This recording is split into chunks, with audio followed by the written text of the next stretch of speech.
La coopérative laitière de Saint-Sorlin-d'Arves ouvre ses portes aux nombreux vacanciers en ce mois de février avec un objectif bien précis. Alors c'est vraiment de faire découvrir le monde agricole à tous nos vacanciers. Donc cette semaine, il y a pas mal de monde.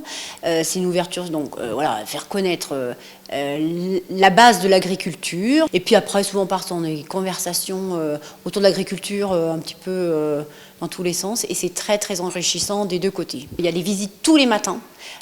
Tous les jours, de 9 h jusqu'à peu près 11 h. Et puis les jeudis de vacances de février, donc ce qui est le cas aujourd'hui, on fait des journées portes ouvertes. Donc du coup là, c'est un peu particulier.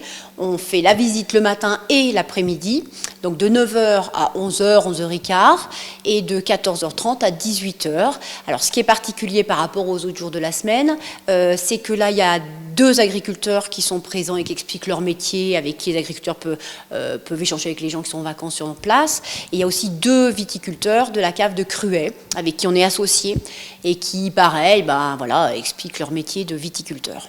Les visiteurs ont également la possibilité d'admirer la cave d'affinage avec ses milliers de meules de Beaufort, ainsi que toutes les étapes de fabrication du fromage.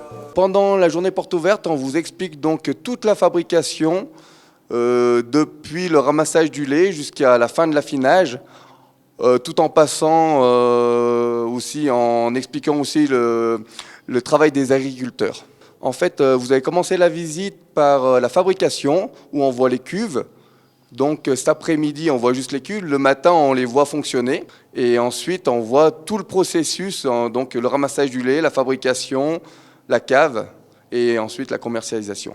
Nous produisons 2,5 millions de litres de lait par an. Il faut 400 litres de lait pour faire une meule de 40 kg. Et nous sommes 19 fermes sur cette coopérative, entre Saint-Jean-d'Arves, Albier-le-Vieux, Albier-le-Jeune et Montrond. La visite se termine dans la boutique où il est possible de déguster les produits, et notamment le Beaufort des Arves, médaillé d'or à 3 reprises lors du concours général agricole de Paris.